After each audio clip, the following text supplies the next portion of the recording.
नमस्कार मित्रांनो, तर स्वागत आहे तुमचं किरोशा नर्सिंग अकॅडमी मध्ये। तर आज आपण अत्यंत महत्त्वाचे 10 प्रश्न बघणार आहे जे की आगामी होणाऱ्या नर्सिंग भरती परीक्षामध्ये तुम्हाला विचारले जाऊ शकतात। तर सुरुवात करूया। आजचा पहिला प्रश्न आहे आपला, passing the first stool of neonate after the birth. Birth नंतर पहिलं स्टूल पास करणे ह्याला काय म्हणतात? तर ऑप्शन आहेत आपल्याकडे। ऑप्शन ए आहे लोकिया, ऑप्शन बी आहे कोलोस्ट्रम, ऑप्शन सी आहे प्युरपेरा आणि ऑप्शन डी आहे मेकोनियम। तर passing the first stool of the neonate is called as. तर बघा, सगळ्यात पहिलं आहे आपलं लोकिया। तर लोकिया काय आहे? तर lochia is nothing but a discharge from the vagina. Option B आहे कोलोस्ट्रम। तर कोलोस्ट्रम काय आहे? तर colostrum is nothing but the first mother milk. First mother milk, जे डिलिव्हरी नंतर फर्स्ट मिल्क येतं त्याला आपण कोलोस्ट्रम म्हणतो। ऑप्शन सी आहे प्युरपेरा। प्युरपेरा काय आहे? तर duration of the delivery. Okay, जे डिलिव्हरीचं ड्युरेशन असतं त्याला आपण प्युरपेरा म्हणतो। आणि मेकोनियम म्हणजे it is the first pass stool by the neonate is called as meconium. काय म्हणतो त्याला? मेकोनियम म्हणतो। ओके, तर आता आपण सगळ्यात पहिलं बघूया लोकिया काय आहे। तर लोकिया मी तुम्हाला सांगितलं, it is nothing but the discharge from the vagina. Okay, आता हे कुठून येतं? तर आफ्टर डिलिव्हरी काही ब्लड क्लॉट्स किंवा रिमेनिंग टिश्यू ह्या शेड होत असतात युटरस मधून, जे की वजाइना थ्रू बाहेर येतात। ओके, तर ह्या लोकियाचे 3 प्रकार असतात। ओके, तर पहिला प्रकार आहे lochia rubra. Okay, lochia rubra. तर लोकिया रुब्रा काय आहे? रुब्रा म्हणजे रेड कलरचं। Okay, lochia rubra is red colour discharge. Okay, red colour discharge 3 ते 4 दिवस असतं डिलिव्हरीच्या 3 ते 4 दिवस असतं। ओके, दुसरा प्रश्न विचारला जाऊ शकतो की याच्यात कंटेंट काय काय असतात? तर कंटेंट याच्यात युटेराइन टिश्यू असतात, त्यानंतर ह्याच्यामध्ये ब्लड अँड ब्लड प्रोडक्ट असतात। ओके, तर ह्या लोकिया रुब्रा मध्ये युटेराइन टिश्यू आणि ब्लड अँड ब्लड प्रोडक्ट असतात। ओके, सर याचा स्मेल कसा आहे? तर स्मेल याचा फिशी स्मेल असतो। ओके, फिशी स्मेल असतो। ओके, फिशी स्मेल म्हणजे जसं माशांचा वास येतो ना, त्या प्रकारे फिशी स्मेल याचा असतो। ओके, दुसरा आता लोकिया सिरोसा। ओके, सिरोसा म्हणजे याच्यामध्ये ब्लड आणि अदर ब्लड कंपोनेंट सुद्धा आहेत, but it is slightly yellow in colour. Okay, it is slightly yellow in colour, slightly yellow कलरचं असतं।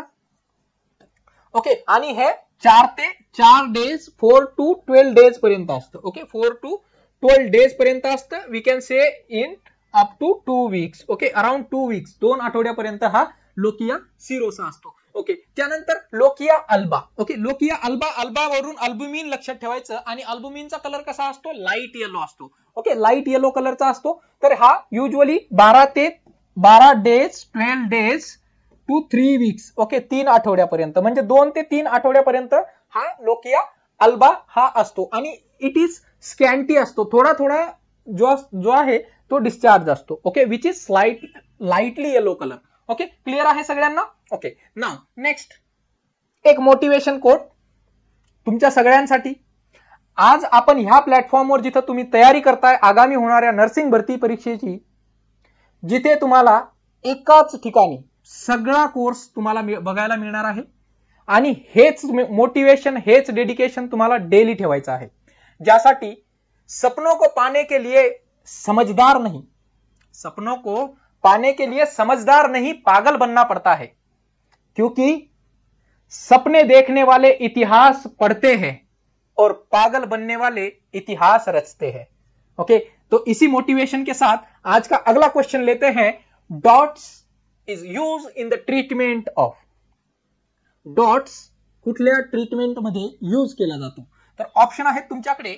Option A tuberculosis, option B आहे लेप्रेसी, ऑप्शन सी आहे malaria, आणि ऑप्शन डी आहे फिलारिया। Okay, तर dots treatment कशात यूज करतात? तर सगळ्यांना माहित असेल की माननीय श्री प्रधानमंत्री नरेंद्र मोदीजींचं एक लक्ष्य आहे की आपल्याला काय करायचं आहे? एंड टीबी करायचं आहे। एंड टीबी, ज्याचा साइन कसा आहे? तर हा अशा प्रकारचा याचा साइन आहे एंड टीबीचा। ओके, हे लक्ष्य आपल्याला 2025 पर्यंत साध्य करायचं आहे। 2025 पर्यंत भारतातून टीबी आपल्याला काढून टाकायचा आहे. ओके, तर एंड टीबी हे डॉट्स, याच्यासाठी आपण काय वापरतोय, डॉट्स ट्रीटमेंट वापरत आहे. ओके, तर आपलं करेक्ट आन्सर असणार आहे ऑप्शन ए.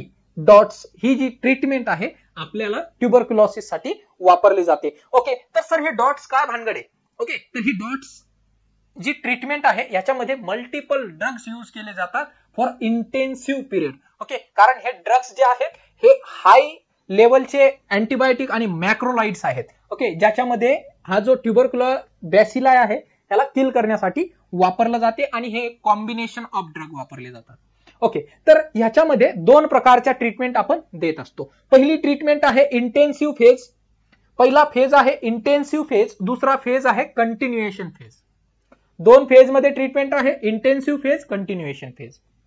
ओके, सर आता इंटेन्सिव्ह फेज काय आहे, तर हा इंटेन्सिव्ह फेज जो आहे हा 8 आठवडे म्हणजे 56 दिवसापर्यंत चालवला जातो, ज्याच्यामध्ये HRZE लिहून घ्या, HRZD हे 4 प्रकारचे ड्रग यूज केले जातात. सर H म्हणजे काय, तर आयसोनियाझाइड. ओके, H म्हणजे काय लिहून घ्या, आयसोनियाझाइड. R म्हणजे काय, तर रिफाम्पिसिन. Z म्हणजे तुमचा पायराझिनामाइड आणि ई म्हणजे इथाम्ब्युटॉल. ओके, तर हे 4 प्रकारचे ड्रग तुम्हाला कॉम्बिनेशन मध्ये, आता ह्या 4ही ड्रग मिळून एक टॅबलेट तयार झालेली आहे. ओके, ती टॅबलेट या पेशंट्सला आपण इंटेन्सिव्ह फेज मध्ये प्रोव्हाइड करतो 8 आठवड्यांसाठी. सगळे प्रश्न महत्वाचे आहेत, प्रत्येक गोष्टीवर तुम्हाला याच्यामधून प्रश्न बघायला मिळेल. एक्झाम्पल द्यायचं झालं तर तुम्हाला प्रश्न येईल की intensive phase in dots treatment is for how many days. Days विचारलं 56 डेज, वीक्स विचारले 8 आठवडे, 2 महिने, हे सगळे प्रश्न आहेत. ओके, सगळे प्रश्न आहेत. H, चला तर आयसोनियाझाइडचा डोस किती आहे, सर 5 mg पर kg. आता हे सगळे डोस केजी नुसार देणार, तुमचं वजन मापून हे डोस देतात. तर आयसोनियाझाइड 5 mg पर kg. ओके सर 5 mg पर kg देणार आम्ही. रिफाम्पिसिन स्टँडर्ड डोस आहे 300 mg किंवा 10 mg पर kg. पायराझिनामाइड 25 mg पर kg. पायराझिनामाइड 25 mg पर kg आणि इथाम्ब्युटॉल जो आहे तो तुमचा 15 mg पर kg. सगळे ड्रग्स महत्वाचे, त्याचे डोस पण महत्वाचे आहेत. ओके, चला आपण इंटेन्सिव्ह फेज किती आठवड्यासाठी, 8 आठवड्यासाठी 2 महिने 56 दिवस आहेत. इंटेन्सिव्ह फेज कुठला ड्रग वापरतात, सर HRZD वापरतो. ओके, आयसोनियाझाइड, रिफाम्पिसिन, इथाम्ब्युटॉल आणि तुमचा पायराझिनामाइड. ओके, हे 4 ड्रग्स वापरतो. ओके, चला आता ह्यामध्ये एक महत्वाचा अजून प्रश्न विचारला जातो, जो म्हणजे की हे सगळे ड्रग्स देताना पेशंटला एका विटामिनची डेफिशियन्सी होते, ते म्हणजे विटामिन तुमचा पायरिडॉक्सिन. ओके, पायरिडॉक्सिनची डेफिशियन्सी होते. ओके, चला आता दुसरा बघूया कंटिन्युएशन फेज मध्ये. तर कंटिन्युएशन फेज मध्ये तुम्हाला 16 वीक्सचा कंटिन्युएशन फेज आहे, म्हणजे 8च्या डबल जर तुम्ही केले तर 16 वीक्स, 56च्या डबल केले तर 112 दिवस, हा इंटेन्सिव्ह फेज आहे. तर सर याच्यातून आम्हाला असं समजतंय की जर टोटल ट्युबरक्युलोसिसची आपल्याला कंप्लीट ट्रीटमेंट द्यायची असेल तर पेशंटला किती दिवस गोळ्या घ्याव्या लागतील, तर 6 ते 9 महिन्याचा याचा कंप्लीट ट्रीटमेंटचा कोर्स असतो.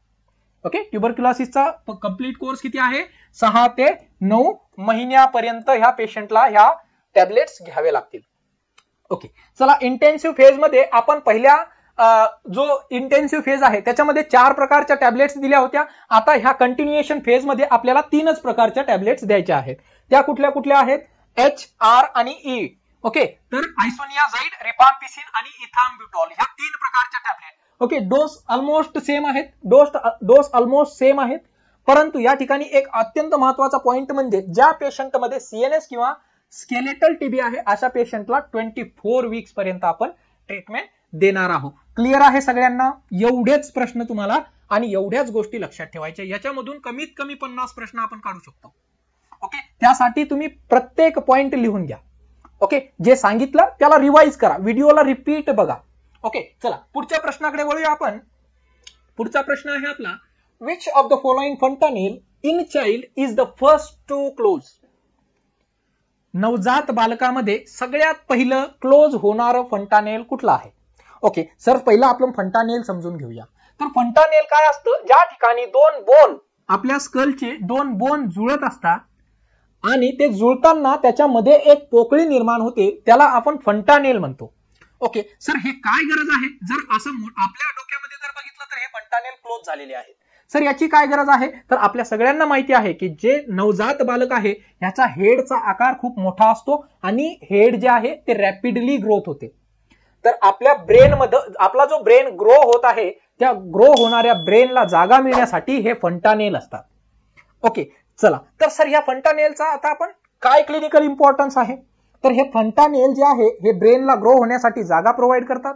या फंटानेल मधून आपण जर हे फंटानेल डीप डाऊन जर गेलेला असेल, अशा प्रकारे जर हे फंटानेल डीप डाऊन गेलेला असेल तर ह्याला आपण याच्यामध्ये आपण समजू शकतो की पेशंटला डिहायड्रेशन होत आहे. जर बल्जिंग फंटानेल असेल, ओके, जर बल्जिंग फंटानेल असेल तर हे साइन आहे पेशंटचा हायड्रोसेफॅलसचं. ओके, तर हे फंटानेलचं क्लिनिकल इम्पॉर्टन्स आहे. तर आपल्याला आता प्रश्न काय विचारलेला आहे की फर्स्ट क्लोज होणारं फंटानेल कुठलं आहे. चला, तर ऑप्शन काय आहेत आपल्याकडे. ऑप्शन ए आहे फ्रंटल फंटानेल, ओके, ऑप्शन बी आहे ऑक्सिपिटल, ऑप्शन सी आहे स्फिनॉइड आणि ऑप्शन डी आहे मॅस्टॉइड. ओके, तर आता ह्या इमेजद्वारे आपण समजून घेऊया फंटानेल्स काय आहे. ओके, तर नवीन जन्माला येणाऱ्या बाळामध्ये 4 प्रकारचे फंटानेल्स असतात. कुठले कुठले, सर पहिला आहे अँटेरियर फंटानेल, दुसरा आहे पोस्टेरियर फंटानेल, तिसरा आहे मॅस्टॉइड फंटानेल आणि चौथा आहे स्फिनॉइड फंटानेल. ओके, 4 प्रकारचे फंटानेल आहेत. ओके, आता आपल्याला प्रश्न विचारला होता की सगळ्यात पहिला कुठला क्लोज होतो. ओके, तर बघूया अँटेरियर फंटानेल जो आहे हा 15 ते 18 महिन्यामध्ये क्लोज होतो. पोस्टेरियर फंटानेल जो आहे हा 1 ते 1.5 मंथ म्हणजे 30 ते 45 दिवसामध्ये क्लोज होतो. ओके, म्हणजे 1 ते 1.5 महिन्यामध्ये पोस्टेरियर फंटानेल, ओके, आणि अँटेरियर फंटानेल 1 ते 1.5 वर्षामध्ये म्हणजे 15 ते 18 महिन्यामध्ये. ओके, समजलं सगळ्यांना. ओके, तर आता सगळ्यात पहिला क्लोज होणारा कुठला असणार आहे मग, तर आपला पोस्टेरियर फंटानेल. ओके, सगळ्यात पहिला क्लोज होणारा पोस्टेरियर फंटानेल होत असतं. ओके, क्लिअर आहे. चला पुढचा प्रश्न घेऊया. Fish is the source of all except. जी फिश आहे ही कशाचा सोर्स आहे, परंतु याच्यामध्ये एक ऑप्शन एक्सेप्ट म्हणलेला आहे. वर्ड या ठिकाणी एक्सेप्ट आलेला आहे म्हणजे तुम्हाला याच्यामधून एक ऑप्शन जे आहे एक ऑप्शन चुकीचा आहे, 3 ऑप्शन बरोबर आहेत. ओके, तर पहिला ऑप्शन आहे आयरन, दुसरा आहे आयोडीन, ऑप्शन सी आहे विटामिन आणि ऑप्शन डी आहे फॉस्फरस. 4 ऑप्शन तुम्हाला दिलेले आहेत. तर बघा, फिश समुद्रामध्ये राहते किंवा पाण्यामध्ये राहते त्यामुळे फिश मध्ये आयोडीन रिच आहे, फिश ही विटामिन पण रिच आहे आणि फॉस्फरस पण फिश मध्ये आपल्याला बघायला मिळतात. फक्त फिश मध्ये आयरन बघायला मिळत नाही. So fish is not the good source of iron. तर आयरनचे गुड सोर्स काय आहेत, तर आयरनचे गुड सोर्स जागरी आहे, तुमचा पालक आहे. ओके, तर हे जे आहेत हे आयरनचे रिच सोर्स आहेत, but fish is not rich source of iron. चला पुढचा प्रश्न घेऊया. MTP can be done up to जी medical termination of pregnancy. MTP काय आहे, तर medical termination of pregnancy. MTP कधीपर्यंत आपण लिगली करू शकतो. ओके, तर ऑप्शन बघा काय आहेत तुमच्याकडे. तर 4 ऑप्शन आहेत तुमच्याकडे. ऑप्शन ए आहे 12 वीक्स, ऑप्शन बी आहे 16 वीक्स, ऑप्शन सी आहे 20 वीक्स आणि ऑप्शन डी आहे 10 वीक्स. ओके, तर या ठिकाणी तुम्हाला विचारलेलं आहे की एमटीपी आपण कधीपर्यंत करू शकतो. तर बघा, एमटीपी जी युजली आहे याचं करेक्ट उत्तर असणार आहे ऑप्शन सी 20 वीक्स पर्यंत. ओके, 20 वीक्स पर्यंत आपण medical, what is MTP, that is medical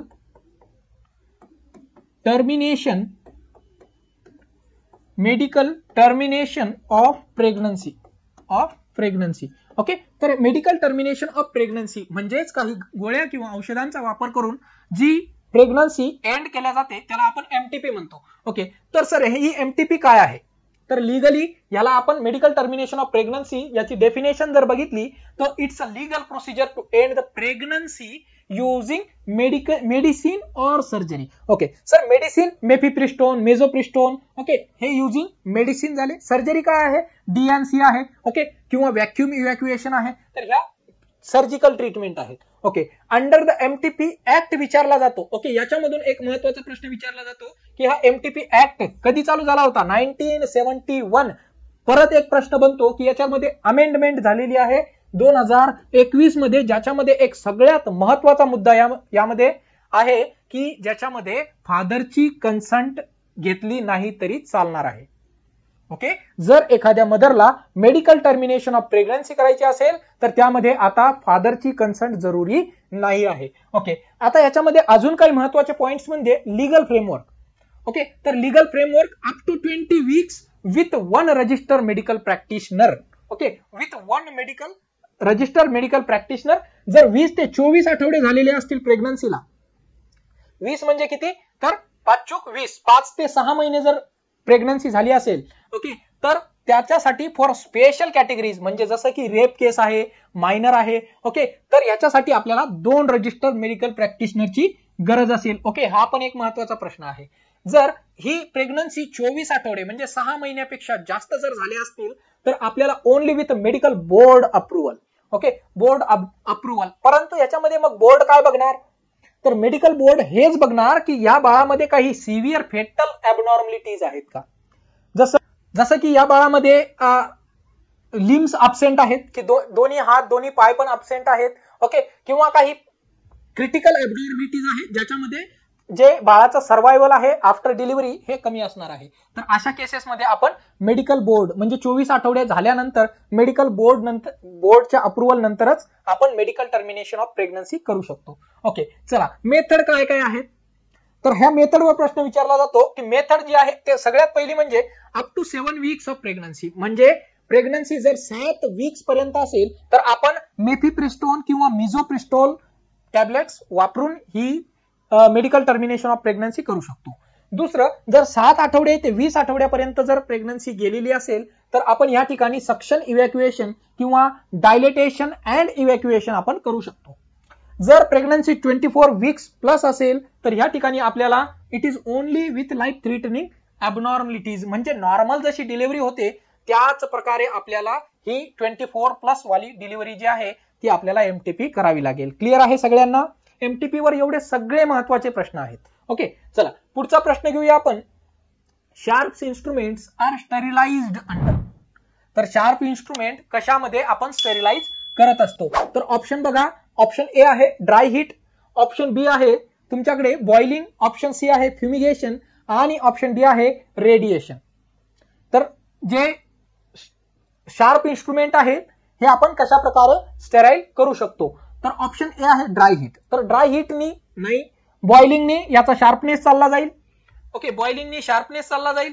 त्यानंतर फ्युमिगेशन हे आपण जे हार्ड सरफेस आहेत जसं ओटीचा टेबल आहे, ओटी फ्लोर आहे, ओके, याला पूर्ण फ्युमिगेशन करण्यासाठी आपण फ्युमिगेशन वापरतो. त्यानंतर रेडिएशन. ओके, तर आपलं करेक्ट आन्सर असणार आहे रेडिएशननी. ओके, रेडिएशननी आपण शार्प इन्स्ट्रुमेंट स्टराईल करू शकतो. जर याच्यामध्ये तुम्हाला अजून प्रायोरिटी द्यायची असली तर आपण ड्राय हीट्सने सुद्धा करू शकतो. ओके, क्लिअर आहे सगळ्यांना. ओके, चला तर ह्याच्यामध्ये जे तुम्हाला फ्युमिगेशन विचारलेलं आहे तर ह्या फ्युमिगेशन मध्ये वापरला जाणारा फॉर्मल्डिहाइड जो आहे आणि KMNO4 आपण हे 2 प्रकारचे केमिकल वापरत होतो जे की आता सध्या बंद झालेले आहेत, हे पण महत्वाचं आहे. ओके, चला पुढचा प्रश्न घेऊया. For IM injection the nurse should insert the needle into the muscle at the angle of. Intramuscular injection देताना नर्स किती डिग्री अँगलवर आपली नीडल जी आहे ती इन्सर्ट करेल. ऑप्शन आहे तुमच्याकडे बघा. ऑप्शन ए आहे 15 डिग्री, ऑप्शन बी आहे तुमच्याकडे 30 डिग्री, ऑप्शन सी आहे 45 डिग्री आणि ऑप्शन डी आहे 90 डिग्री. 4 ऑप्शन तुमच्याकडे आहे. तर IM इंजेक्शन देण्याकरता आपण युजली 90 डिग्री अँगल मध्ये, याचं करेक्ट उत्तर असणार आहे ऑप्शन डी. IM इंजेक्शन देण्याकरता आपण 90 डिग्री अँगल मध्ये नीडल जी आहे ती इन्सर्ट करतो. ओके सर, IM इंजेक्शनच्या साईट सगळ्यांना माहित असतील. ओके, आता IM इंजेक्शन आपण झेड ट्रॅक मेथडनी सुद्धा देत असतो. Z track method. सर ही झेड ट्रॅक मेथड काय आहे, तर झेड ट्रॅक मेथड आपण काय करतो, पेशंटची स्किन जी आहे ती अशा प्रकारे स्ट्रेच करून नीडल इन्सर्ट करतो, इंजेक्शन देतो आणि नंतर स्किन सोडून आपण नीडल विड्रॉ करतो. सर ह्या अशा प्रकारचं इंजेक्शन देण्याचा फायदा काय आहे, तर आपण ज्यावेळेस नीडल इन्सर्ट करतो तर हे जे इंजेक्शन आहे ते लीक होणार नाही, बाजूच्या साईडला लीक होणार नाही याच्यासाठी जे की इरिटंट असते. ओके, स्किनला किंवा अदर टिश्यूला जे इरिटंट असते अशा प्रकारचे इंजेक्शन, जसं की आयरनचं इंजेक्शन. ओके, आपण कसं द्यायचं आहे, तर झेड ट्रॅक मेथडने द्यायचं आहे. ओके, चला 15 डिग्री कुठल्यासाठी वापरतो आपण 15 डिग्री? तर आयव्ही कॅन्युलेशन किंवा आयव्ही इंजेक्शन साठी 15 ते 30 डिग्री आपण आयव्ही साठी वापरतो. 45 डिग्री जे आहे आपण हे सबक्युटॅनियस साठी वापरतो. ओके, सबक्युटॅनियस साठी वापरतो. जर तुमच्याकडे आता एक अजून महत्वाचा प्रश्न विचारला जातो, इन्सुलिन किती डिग्रीने देतात? जर तुमच्याकडे इन्सुलिनची सिरिंज असेल ज्याच्यामध्ये 26 गॉजची निडल असते आणि ती ½ इंचाची निडल असते, तर अशा प्रकारचं इंजेक्शन आपण इन्सुलिनचं ते 90 डिग्री मध्ये द्यायला पाहिजे. ओके, प्रश्न अत्यंत महत्वाचा आहे. अशाच प्रकारचे क्रिटिकल स्किलफुल प्रश्न विचारले जाऊ शकतात. आता यामध्ये इन्सुलिनचाच दुसरा प्रश्न बनतो की जर तुमच्याकडे 23 गॉजची निडल आहे आणि तुमची निडल 1.5 इंच आहे, म्हणजे 1.5 इंचाची निडल आहे, त्यावेळेस तुम्ही इन्सुलिन जे आहे हे 45 डिग्रीने देणार. इन्सुलिनवर दोन्ही प्रश्न वेगवेगळे आहेत. ओके, आणि दोन्हींचे उत्तर सुद्धा वेगळे आहेत. ओके, तर पुढच्या प्रश्नाकडे वळूया. नेक्स्ट प्रश्न आहे आपला, Wien bleeding after 24 hours of delivery is considered as postpartum haemorrhage. Okay, तर 24 तासाच्या नंतर किती ब्लीडिंग झाल्यानंतर आपण त्याला पोस्टपार्टम हेमरेज असा म्हणत असतो. ज्यावेळेस अशा प्रकारचा प्रश्न येतो तर ह्या ठिकाणी आपण नॉर्मल डिलिव्हरी कन्सिडर करायचं आहे. आपल्याला इथं सिझेरियन सेक्शन विचारलं आहे का? तर नाही, यावेळेस नॉर्मल डिलिव्हरी झालेली आहे. तर नॉर्मल डिलिव्हरीमध्ये तुम्हाला ऑप्शन 4 दिलेले आहेत. ऑप्शन ए आहे blood loss of more than 500 ml. Option B आहे blood loss of more than 700 ml. Option C आहे blood loss of more than 100 ml. आणि ऑप्शन डी आहे blood loss of more than 20 ml. तर normal vaginal delivery नंतर किती blood loss झाल्यानंतर आपण त्याला पोस्टपार्टम हेमरेज असं म्हणत असतो. तर ह्याचं करेक्ट उत्तर आहे ऑप्शन ए. ओके, याचं करेक्ट उत्तर आहे ऑप्शन ए, ज्याच्यामध्ये 500 ml नॉर्मल वजायनल डिलिव्हरीमध्ये जर 500 ml किंवा त्याच्यापेक्षा जास्त ब्लड लॉस झाला असेल तर त्याला आपण पोस्टपार्टम हेमरेज असं म्हणतो. सर, आता याच्यामध्ये काही महत्वाचे प्रश्न. ओके, तर ह्याच्यामध्ये जर सिझेरियन सेक्शन असेल तर मग काय करायचं? तर सी सेक्शन जर असेल तर अशामध्ये 1000 ml आपण कन्सिडर करतो normal blood loss. 1000 ml normal blood loss आहे, परंतु त्याच्यापेक्षा बियॉन्ड जर झाला तर त्याला आपण पोस्टपार्टम हेमरेज म्हणू. सर, अजून एक क्रिटिकल प्रश्न विचारला जातो की जर हिस्टेरेक्टॉमी जर झाली, सर हिस्टेरेक्टॉमी जर झाली म्हणजे मदरचं युटरस जर काढलं तर त्याच्यानंतर पोस्टपार्टम हेमरेज कसं म्हणाल? तर हिस्टेरेक्टॉमी नंतर 1000 ml ब्लड लॉस हा जो आहे हा नॉर्मल कन्सिडर केला जातो. हे सगळे प्रश्न महत्वाचे आहेत. क्लिअर? चला पुढच्या प्रश्नाकडे वळूया. According to national immunisation schedule, immunization for how many diseases is done under infants. तर इन्फंट्स कधीपर्यंत असतो? तर 0 to 1 year पर्यंत आपण त्याला इन्फंट म्हणतो. ओके, न्यूबॉर्न कशाला म्हणतो? न्यूबॉर्न 0 to 28 days पर्यंत त्याला न्यूबॉर्न म्हणतो. अर्ली न्यूबॉर्न कशाला म्हणतो? तर 0 to 14 days ला आपण अर्ली न्यूबॉर्न म्हणतो. आता आपल्याला प्रश्नामध्ये विचारला आहे की according to national immunisation schedule किती किलर डिसीजेस साठी आपण इम्युनायझेशन इन्फंटला प्रोव्हाइड करतो. तर ऑप्शन बघा तुमच्याकडे काय काय आहेत. ऑप्शन ए आहे 4 डिसीजेस साठी, ऑप्शन बी आहे 5, ऑप्शन सी आहे 6 आणि ऑप्शन डी आहे 7. करेक्ट उत्तर तुम्हाला सांगायचं आहे तर आपण 6 किलर डिसीजेस साठी जे आहे इन्फंट मध्ये इम्युनायझेशन देत असतो. तर याचं करेक्ट उत्तर असणार आहे ऑप्शन सी. परंतु याच्यामध्ये महत्वाचं विचारलं जाते की सर हे 6 डिसीजेस कोणते आहेत? 6 डिसीजेस कोणते आहेत याच्यामधून तुम्हाला आता प्रश्न बनणार आहे की which of the following is not included in the 6 killer disease. मग तुम्हाला सगळे 6 किलर डिसीज माहिती पाहिजे. मग तुम्हाला विचारतील की कोणता इन्क्लूड नाहीये. ओके, तर कोणते 6 किलर डिसीज आहेत?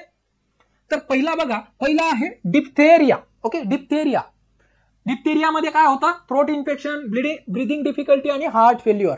ओके, दुसरा आहे पर्टुसिस, वुफिंग कप म्हणतो त्याला आपण. तिसरा आहे टिटॅनस. ओके, चौथा आहे पोलिओ, 5वा आहे ट्युबरक्लोसिस आणि 6वा आहे मिझल्स. हे 6 किलर डिसीज साठी आपण इन्फंट मध्ये जे आहे इम्युनायझेशन प्रोव्हाइड करत असतो. परंतु आता ह्या 6 वरून आपण जे आहे 9 पर्यंत गेलेलो आहे. ओके, 9 पर्यंत गेलेलो आहे युनिव्हर्सल इम्युनायझेशन प्रोग्राम मध्ये. परंतु सध्या जे परीक्षेमध्ये विचारलं जाईल ते आपण 6 किलर डिसीज साठी सांगायचं आहे. क्लिअर आहे सगळ्यांना? क्लिअर आहे. म्हणजे तुम्हाला या ठिकाणी मी up to date information provide करण्याचा प्रयत्न करत आहे. खरंच जर तुम्हाला व्हिडिओ आवडत असतील, क्लास इन्फॉर्मेटिव्ह वाटत असेल तर व्हिडिओला लाईक जरूर करायचं आहे, चॅनलला सबस्क्राईब करून ठेवा. डेली डोस, डेली तुमच्यावर नॉलेज हॅम्पर करण्याचं काम या ठिकाणी किरोशा नर्सिंग अकॅडमी करत आहे. आणि अशाच प्रकारचे अतिशय उत्तम क्लासेस तुम्हाला या चॅनलवर तुम्हाला बघायला मिळणार आहेत.